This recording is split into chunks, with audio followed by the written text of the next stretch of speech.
Move, I said, gripping my interview folder so hard the corners bent. My father didn't budge.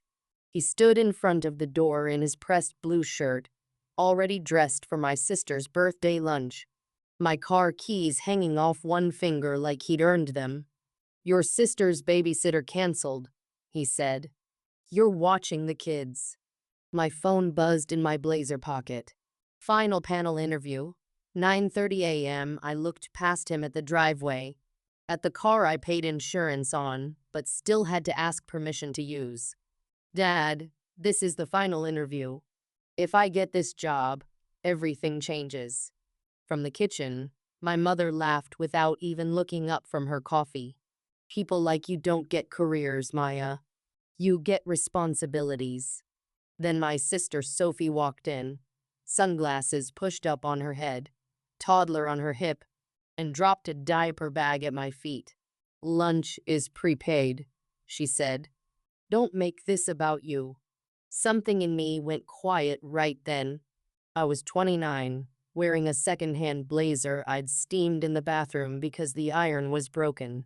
Inside my folder were 3 copies of my resume, my operations proposal, and every note I'd stayed up all night preparing while Sophie texted me pictures of birthday outfits.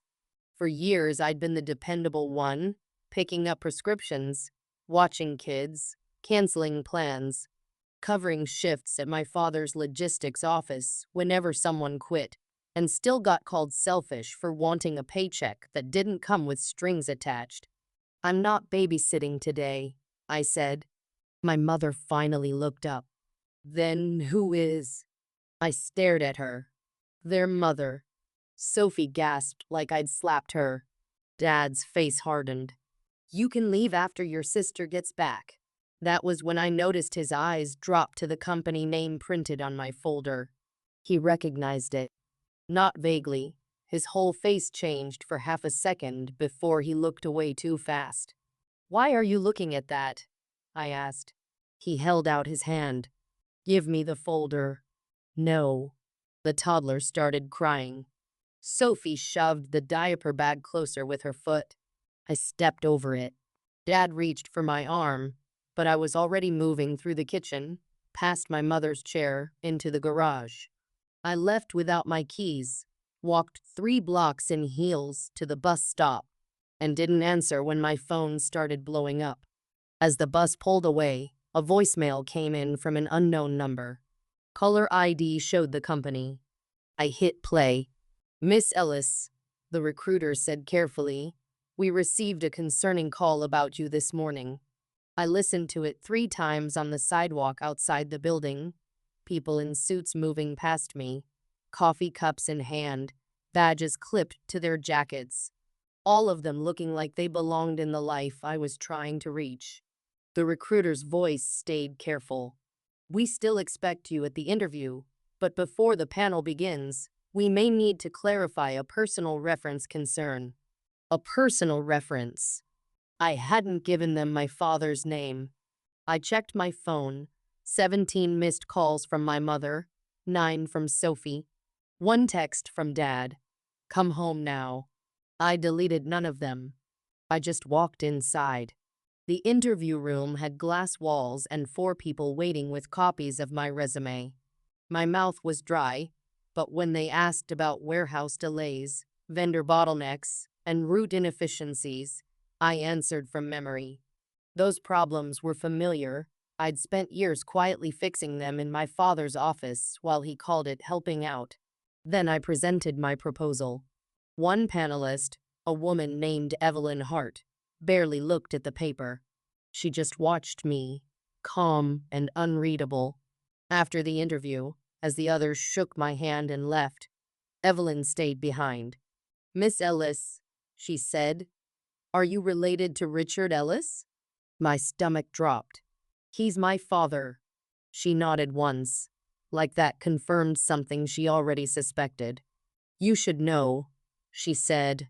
Some people mistake control for concern. I wanted to ask what he told them, but she opened the door before I could. When I got home, I expected shouting. Instead, the house was quiet. Sophie was on the counter scrolling her phone. Mom was feeding the kids crackers like nothing happened. And Dad sat at the dining table with my folder open in front of him. "You went through my room," I said. He tapped my resume. "The company called me. I was protecting them from a mistake." Mom sighed. "You embarrassed this family today." Sophie didn't even look up.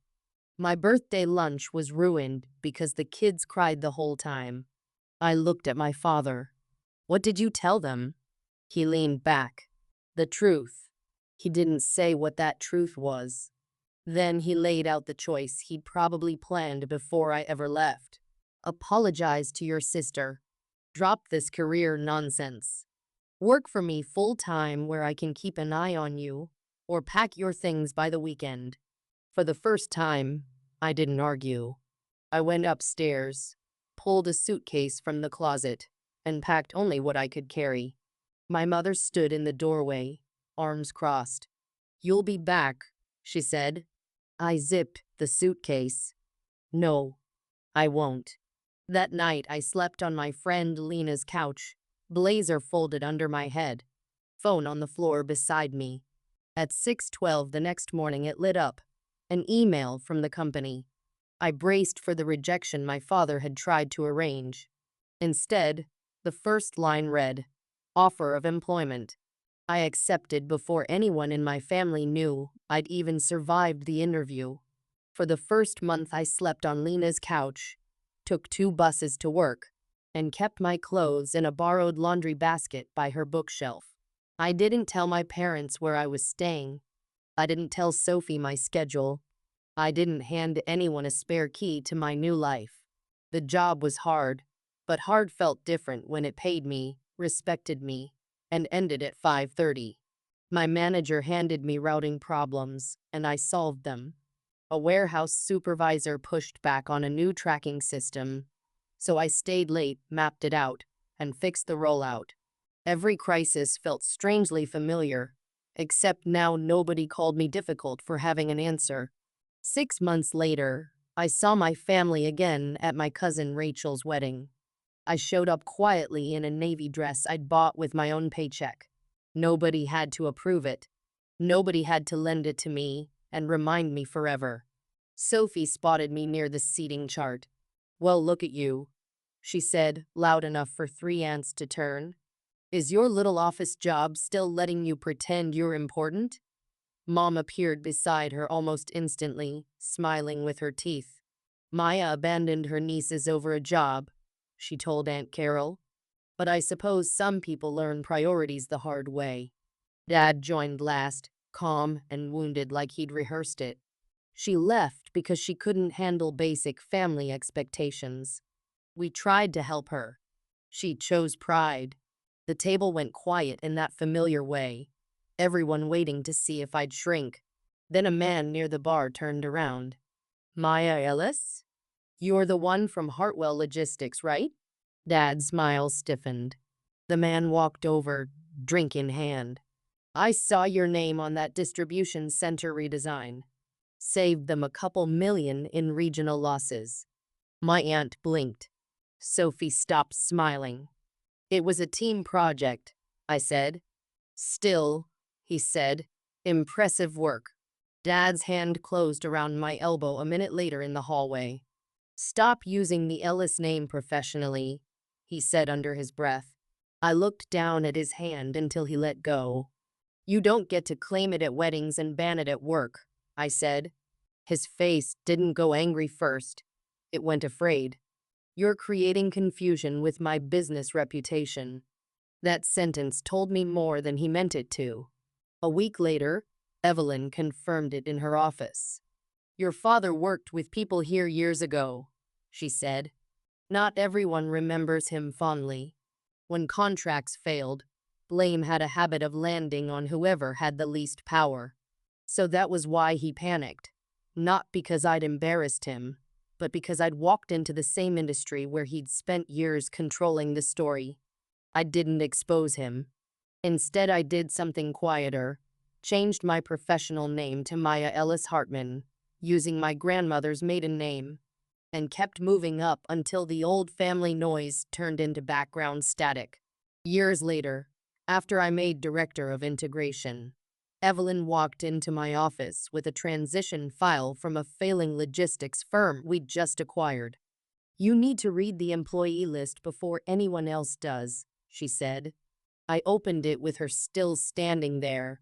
First page, departments. Second, leadership. Halfway down the third page was a name I hadn't said out loud in years.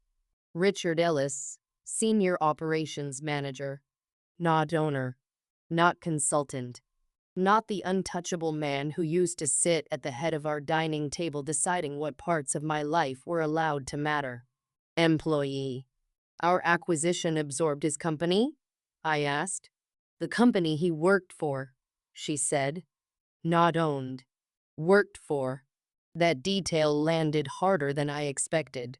For years he'd talked like every contract, every warehouse, every route existed because of him. But the file showed debt, failed compliance checks, vendor disputes, a leadership team under review department by department. Evelyn folded her hands. "The conflict's already documented. You won't make any final call alone, but his department reports through integration until the review's done." 2 days later, I walked into the all-hands meeting before the acquired staff arrived. My nameplate was already on the table. Maya Ellis Hartman, Director of Integration. Richard walked in with a group of managers, laughing at something. Then he saw me. For one clean second, his face went empty. He recovered fast, smiled like there were cameras rolling. "Maya," he said, warm and fatherly. Every executive at the table looked at me. "Director Hartman is fine for this meeting," I said. The room shifted, not loudly, just enough. Employees glanced at Richard, then back at me. He noticed them noticing, and the old certainty in his posture cracked. During the review, I found patterns I recognized instantly: missing approvals, delayed reports, notes blaming junior staff, vendor issues described vaguely until responsibility disappeared into someone else's name. Then, buried in old correspondence, I found an email chain from 8 years earlier between Richard and a former executive at my company. Subject line: Maya Ellis interview concern. I printed it. Didn't need to read further than that to feel my pulse slow down. HR scheduled Richard's formal review the next morning and asked me to attend as operational lead.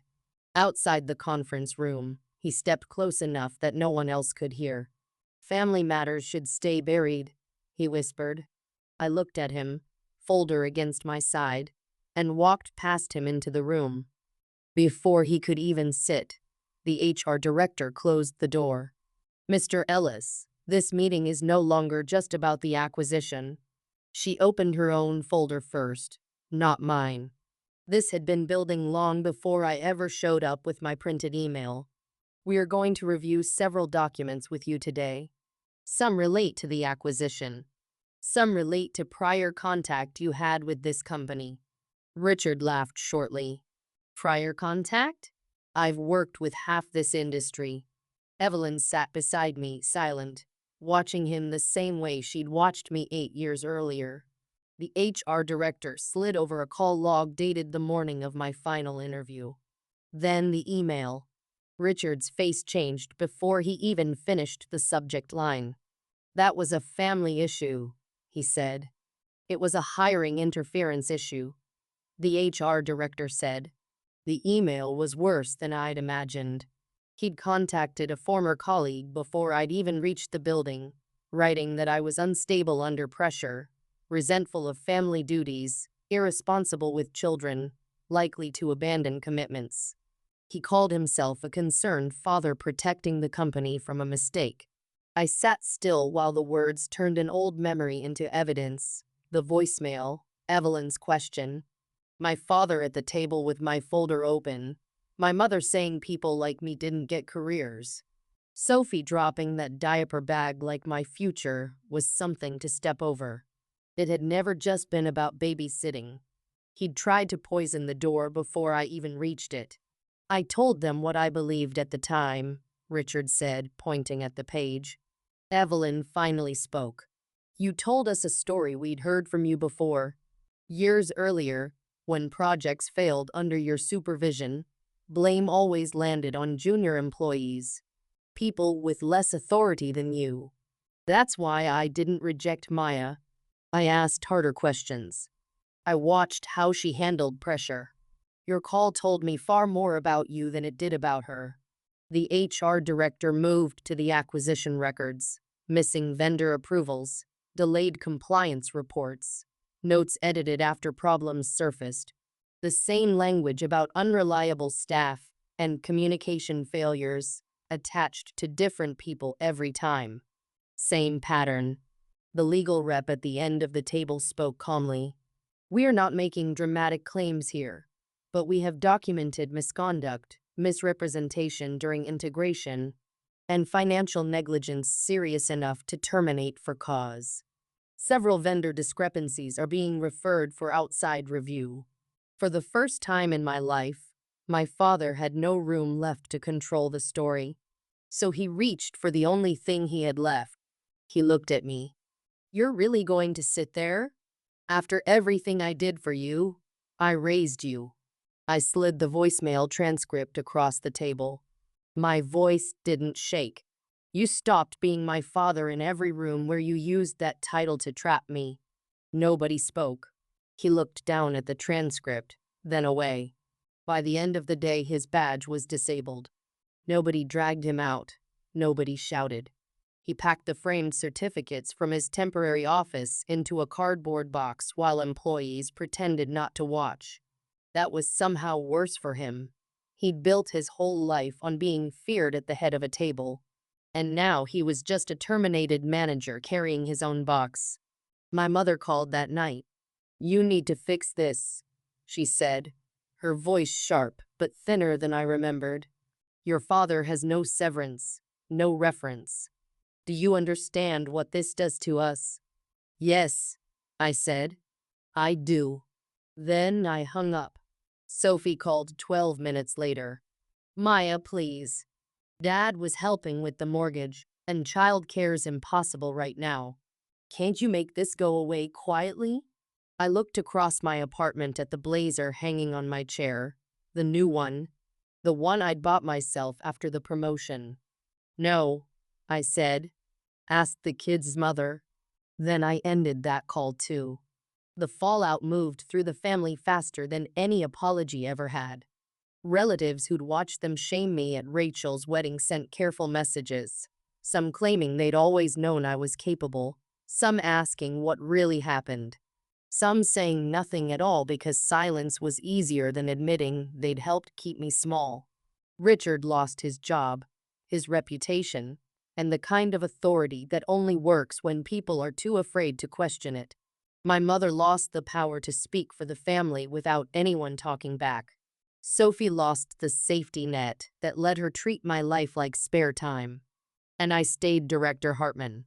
Every morning I walked into an office overlooking the same downtown streets I used to cross by bus, holding a secondhand folder and wondering if my father had already ruined my future.